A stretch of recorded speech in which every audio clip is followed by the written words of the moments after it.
उसमें यानी कि $40 पे मुआहदे हुए। $40 से जो मार्केट का रेट है उसका 50% वफाक को जाना है, 50% सूबे को जाना है। उसकी तरफ तवज्जो नहीं, अरबों रुपये रोक रहे हैं। आगे फिर नया ऑयल कैसे निकालेंगे, आगे मुल्क को कैसे बढ़ाएंगे।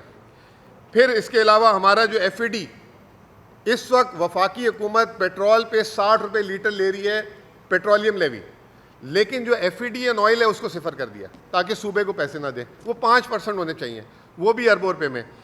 फिर इसके अलावा NFC अवार्ड जब 25वीं तरमीम हो गई तो हमें जो है आबादी के हिसाब से पैसे दे दें आप, हम आपसे मांगे ही नहीं। उस पर जो है मीटिंगें, आउट ऑफ द बॉक्स कमेटियाँ, ये वो 10 चीज़ें। नेट हाइडल प्रॉफिट, पाकिस्तान में 30 रुपये की बिजली बिकती है, हमें ₹1.10 के हिसाब से इन्होंने पैसे देने फ़ी यूनिट, और उस पर भी हमारा एक झगड़ा चल रहा है, लेकिन उसको भी नहीं दे रहे। उससे महीने के 2.5-3 अरब बनते हैं, वो भी नहीं देते। तो मतलब क्यों नहीं देते मुझे समझ नहीं आ रहा। आपने जो बाकी जो प्राइवेट IPPs हैं, जो आपके दोस्तों की IPPs हैं, उनको आप अरबों रुपये देते हैं, 500-500 अरब रुपये रिलीज़ कर देते हैं जब आपकी हुकूमत आती है। और जो आपका सूबा है, जो आपको आज जिसकी वजह से 60 रुपये की बिजली मिल रही है हमें, उसको आप उसका ₹1.10 का हिसाब नहीं दे रहे। तो ये इस पर हमने लेटर लिखा है। पाकिस्तान में KP जो है वाहिद सूबा ऐसा है जितनी गैस पैदा कर रहा है उसकी आधी गैस जो है बाकी पाकिस्तान को दे रहा है। KP उसमें से कह रहा है कुछ गैस हमारे सनत के लिए दे दें, वो नहीं दे रहे, उस पर लेटर लिखा है। पंजाब अपोज करता है उसमें। और फिर इसके अलावा पाकिस्तान की तमाम पावर कंपनियों को टैक्स फ्री किया हुआ है। जो KP हाइडल से सस्ती बिजली बना रहा है उस पर इनकम टैक्स, उस पर हमने लेटर लिखा है। तो ये हमने बहरहाल 12-13 लेटर लिखे हैं और हम उम्मीद करते हैं कि ये हमारे साथ जो है इसमें ताउन करेंगे। फिर हमारे 45 दिन अब तक हुकूमत में थे और हमने 45 दिन में क्या किया, एक आपके सामने हमने अपनी कारकर्दगी रख दी कि हमने ये जो कॉन्फ्रेंस की, अब इसको कॉपी करें ना, हमें खुशी होगी, या इसको बीट करें। उसके अलावा हमने 45 दिन में 10 अरब रुपये सेहत कार्ड में जारी किए और इस वक्त पूरा KP जो है मुफ्त से 10 लाख रुपए फ़ी ख़ानदान के हिसाब से सबके लिए हो गया है। 10 अरब रुपए हमने जो है रमज़ान पैकेज में अनाउंस किया, 10,000 फ़ी ख़ानदान। फिर इसके अलावा हम अभी पुलिस डिपार्टमेंट को हमने 7.5 अरब रुपए जारी किए। ये जो लॉ एंड ऑर्डर अभी जो एक वाक़या हुआ जो इधर शांगला में, हमने फौरी जारी किए और हमने उधर के लिए फाटा के लिए जारी किए। ये तमाम चीज़ें थी। अब हम क्या करने जा रहे हैं, सब्सिडीज़ को कट करने जा रहे हैं ताकि जो वफाकी हुकूमत हमेशा से कहती है सूबे अपना सरप्लस प्रोड्यूस करें, इस साल हम अपना सरप्लस प्रोड्यूस करेंगे, वाहिद सूबा होगा इंशाअल्लाह ताला। हम वफाकी हुकूमत की प्रॉब्लम्स जो उसकी माशी प्रॉब्लम है उसके जो है साथ ज़ोर बाजू बनना चाहते हैं उससे। इसके अलावा हमने जो है अपने जो कैश के हमारे रिज़र्व से उसको हमने बढ़ाना शुरू कर दिया और 10 साल की तारीख की बुलंद तरीन हम इंशाअल्लाह ताला अगले 2-3 महीने में इसको ले जाएंगे। अपने डेट को सस्टेनेबल करने जा रहे हैं, जहाँ सब्सिडी उसको कट करने जा रहे हैं। और नॉन सैलरी एक्सपेंडिचर, आज हमारे जैसे सूबे के तमाम सूबों के सिर्फ तनख्वाहों में जो है 60 से 70% जाता है और उसके बाद नॉन सैलरी पेट्रोल ये वो उसको भी हम कट करने की एक्सरसाइज शुरू कर दी हमने। ये तमाम चीज़ें। आखिर में मैं एक बात करना चाहूँगा, ये बात थोड़ी सी इमोशनल है लेकिन ये बहुत इम्पॉर्टेंट है, शायद सख्त भी हो, शायद आप में से कोई कहे कि यार आपको ये बात नहीं करनी चाहिए थी, लेकिन मैं करूँगा। ये मैं अपने दिल से बात कर रहा हूँ। मेरे माँ बाप पंजाबी हैं लेकिन मैं पैदा कराची में और मेरे वालिदैन भी कराची में पैदा। हमने ज़िंदगी भर कराची की शक्ल देखी, हमें कभी किसी ने नहीं बोला आप पंजाबी हो ये हो वो। हमने हमारे वहाँ मेमन भी दोस्त, सिंधी भी दोस्त, पठान भी दोस्त, हमने बड़ी ज़बरदस्त वहाँ ज़िंदगी गुजारी। फिर उसके बाद अब मैं जब यहाँ KP आया तो जब मैंने यहाँ पे देखा कि हमारे टैक्स की महसूलात, गाड़ियों की सारी रजिस्ट्रेशन इस्लामाबाद में होती है, कोई KP में नहीं कराता। तो मैंने बोला अल्लाह के बंदो, ये तुम लोग 4.5 करोड़ का सूबा है, तुम लोग सारे यहाँ क्यों कराते हो, अपना सूबे की क्यों नहीं, हम भी सिंध की कराते हैं, पंजाब वाले पंजाब में। कहते हैं सर हम इसलिए कराते हैं कि जब हम, ये ब्यूरोक्रेट्स नहीं, सरकारी अफसर भी कह रहे हैं, आम आदमी कह रहे हैं, जब हम सर KP से पंजाब दाखिल होते हैं हमें पंजाब पुलिस टेररिस्ट के तौर पे खड़ा कर देती है, हमसे रिश्वतें मांगती है, हमें ब्लैकमेल करती है, और जब हमारी गाड़ी का नंबर इस्लामाबाद का लगा होता है तो हमें कोई हाथ भी नहीं लगाता। परसों में एक कॉन्फ्रेंस में था, प्रेस कॉन्फ्रेंस उसमें था, डोनर्स कॉन्फ्रेंस में एक शख्स मेरे पास आया, उसने कहा ज़ईफ़ आदमी, गुड पर्सनैलिटी, देखने में भी अच्छा, मिडिल क्लास से भी ऊपर, उसने कहा मेरी बीवी और मेरे बच्चे को कैंसर था, मैं एक पंजाब, मुझे इमरजेंसी दवाई के लिए जाना पड़ा, मुझे रोक दिया केपी की गाड़ी देखकर, बोला ये गाड़ी तुम चोरी की होगी, तुम्हारी ये गाड़ी तुम चोरी करके लाए होगे। उसने कागजात दिखाए, ये दिखाए। उसने कहा भाई मैं अच्छा ये गाड़ी आपको हैंड ओवर कर देता हूँ, मुझे वो दवाई की जगह बंद हो जाएगी, बहुत ज़रूरी लेनी है। उसने इतने टूटे दिल से बात की कि मैं आपको बता नहीं सकता।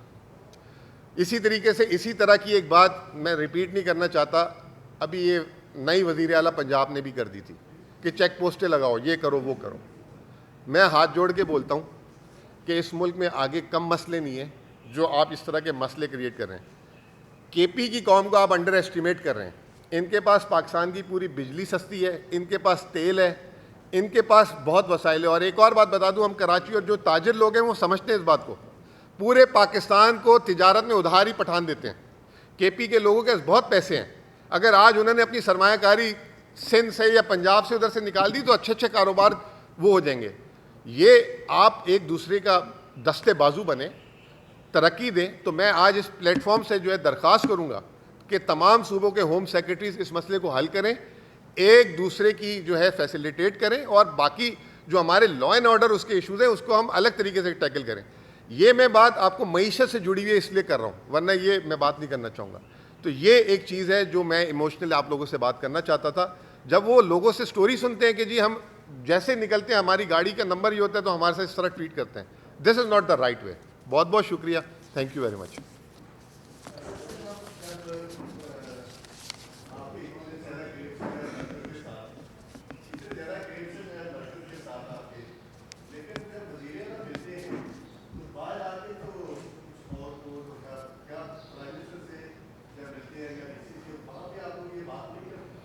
देखिए मैं ये फ़ाइल है, इसमें प्राइम मिनिस्टर शहबाज शरीफ को ये लेटर एड्रेस किया।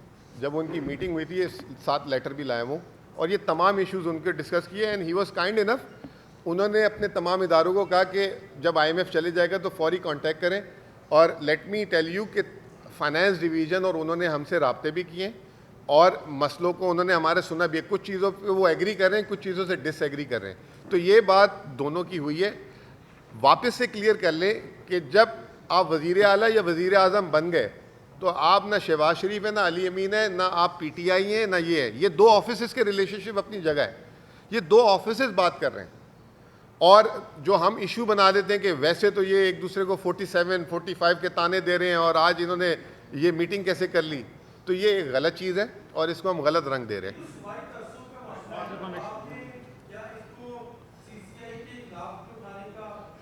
अभी हमारी जब से हुकूमत बनी CCI नहीं हुई ना अभी तक, वो करते ही हैं।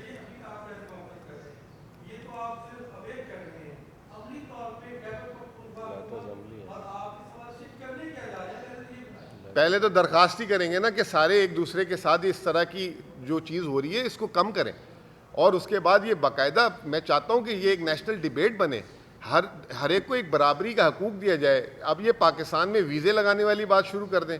अब देखें ना, केपी में मेरी इतनी इज्जत हुई जब मैं गया और वहाँ एक एक लोग सपोर्ट करते, दूसरे शहरों से क्या केपी में इम्पोर्टेड यार, अब मैं पाकिस्तानी होके भी इम्पोर्टेड हो जाऊँगा पाकिस्तान के लिए अंदर। ये हम किस तरह की बातें करना शुरू कर देते हैं तासुब फैलाने के लिए। तो ये मैं सिर्फ ये मेरी अपनी दिल की बात थी, और जो मैंने वहाँ देखा महसूस किया, जो लोगों की शिकायत थी कि हर आदमी को एक जहन में ये बातें सुन के ना मुझे 1971 के हालात याद आ जाते हैं कि उस वक्त भी हम एक हमारा जो अलग हो गया, हम उनको हकीर नज़र से देखते थे, उनके बारे में गलत तरीके से बात करते। ये क्यों करते हैं हम? ये सब हम एक दूसरे का मतलब पाकिस्तान में हम हैं और ये हमारा मुल्क है और बग़ैर साथ चले हम तरक्की नहीं कर सकते। यही बात मैंने अभी आपको की। मुझे एक बात बता दें, बड़ी इंपॉर्टेंट बात है, आप भी सुने सर। अभी बाई इलेक्शन हो रहा है संडे को, पंजाब में 144 लगी हुई है, पंजाब में छापे पड़ रहे हैं, पंजाब में उठाए जा रहे हैं लोग। केपी में भी तो इलेक्शन हो रहा है। एक इंस्टेंस बता दें, एक 144 बता दें, एक FIR बता दें, एक किसी को इलेक्शन कैंपेन कर, या आप तो मुल्क को मतलब सिंध में भी मतलब केपी सिंध, ये सिर्फ पंजाब, ये क्या हो रहा है? इसी तरीके से अली अमीन की मैंने एग्जांपल दी कि इतनी बड़ी डोनर्स कॉन्फ्रेंस, आपने उसको मजबूर किया कि अगर वो उस दिन नहीं जाते CM हमारे, तो उसकी आप जो है फिर वारंट निकाल देते। किसी की आप बता दें, हमारी भी हुकूमत है, वहाँ पे हमारी भी अपोजिशन है, किसी की FIR कटाई हो जब से हुकूमत बनी है, किसी के साथ किया हो, ये सारा कुछ क्यों हो रहा है? इसके अलावा कुछ और भी चीज़ें हुई हैं। मैं नहीं चाहता कि वो भी अब ये इकॉनमी पे हो रही है तो उस पर, लेकिन ये एक बात निकली है तो बात से बात कर रहा हूँ मैं, ये अच्छी चीज़ नहीं है। और अगर आप लोग बहुत बड़े अपने आप को लीडर कहते हैं तो इसको पहले सॉल्व करें। और एक और, बल्कि वो मेरी प्रेजेंटेशन का इम्पॉर्टेंट पॉइंट तो मैं भूल गया, नेशनल इकॉनमी, IMF, ये 2 साल से इनका IMF ही नहीं निपट रहा अभी तक। पहले इन्होंने कहा हमने ख़राब कर दिया, फिर वो इसहाक डार साहब 10 महीने लेके बैठे रहे, फिर उसको जो इमरान खान साहब से मुलाकात हुई वो हो गया। अब आखिरी किस्त 19 मार्च की गई हुई IMF, उसकी बोर्ड ऑफ डायरेक्टर की मीटिंग ही नहीं आ रही। अब हमारे फाइनेंस मिनिस्टर उधर बैठे हुए अमेरिका में नए प्रोग्राम की बात कर रहे हैं। कल IMF ने डू मोर की बात कर दी है वापस से कि जी आपको डबल रिफॉर्म्स करने पड़ेंगे तेज़ी से। इसका मतलब डबल रिफॉर्म का ये है कि भाईजान बिजली, गैस, डीवैल्यूएशन, ये मेरी वो ज़रा सी बात है, मैं आपसे ये तमाम चीज़ें, इस पर कोई एक तरफ हमने एक प्रोग्रेस की, इस पर आपने जो इसको इग्नोर कर दिया। दूसरी तरफ छोटी छोटी चीज़, जी वो रायमंड में तंदूर की दुकान पे जा रहे हैं, 2-2 घंटे दिखा रहे हैं उनको, जी ये कितने की रोटी है। अब किसी ने बड़ी अच्छी बात बोली, इतनी तो रेज़गारी नहीं है, 16 रुपये की रोटी में अगर 20 रुपये देंगे तो 4 रुपये वो सिक्के आपको दे दे। तो अब मुझे लगता है तंदूरों को भी जो है धनिया साथ रखना पड़ेगा, जैसे सब्जी वाले 1 रुपया रहे तो धनिया साथ देते हैं, वो धनिया दे देंगे, जी 4 रुपये का धनिया ले जाओ। तो ये चीज़ इंपॉर्टेंट है। IMF का भी जो है इस वक्त अनअटेंडेड इशू है, उस पर क्या है कोई बात नहीं हो रही। तो ये कल खान साहब ने ख़ास तौर पर बोली बात कि IMF पे क्या हो रहा है और आप इस इशू को उठाएं और इसको सामने लेकर आएँ। जी सॉरी अब